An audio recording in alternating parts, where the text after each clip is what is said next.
নমস্কার, আমার নাম অপর্ণা ভট্টাচার্য। আমার স্বরচিত কবিতা অজ্ঞানতায় খণ্ডন।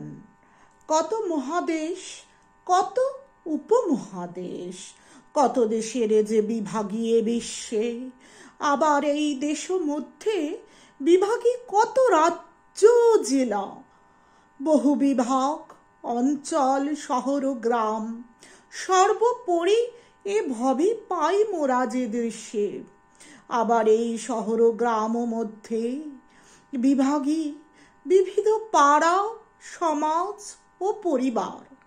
আবার প্রত্যেক পরিবারও বিভাগীয় গঠিত শত সহস্র উপশাখা সম পরিবার ও পরিসর। এই অবধি সর্ব পার্থিব বস্তুরও বিভাগী, এসবই যে মানবের সৃষ্টি।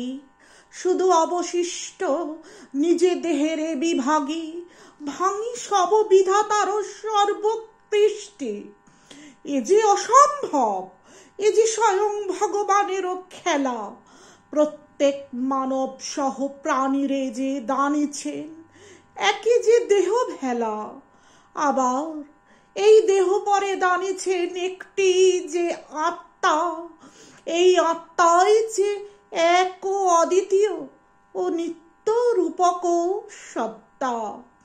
যদি মানবেরে সম্ভাবিত এই দেহের খণ্ডনিয়া করা হতো বাম ও ডান বাহু দুই রূপ বিচ্ছন্নিয়া, কিন্তু ইহা যে অসম্ভব।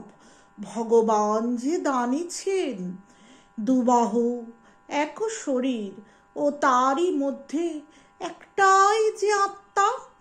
একই দেহ মাঝে এক অপরূপক গুণসত্তা। হয়তো বৈজ্ঞানিক শিক্ষার ও দক্ষতায় যা ঘটিছে পার্থিব পরে, অদূর ভবিষ্যতে ইহাও হয়তো সম্ভাবিবে। জৈবিক কৃষ্টির তরে বিধাতার দান হয়তো ভাঙিব, গরিব নিজ মন মতো নব মানবেরে সৃষ্টিব মানব স্বয়ং। আদি মানবেরে করি যে হত। নমস্কার।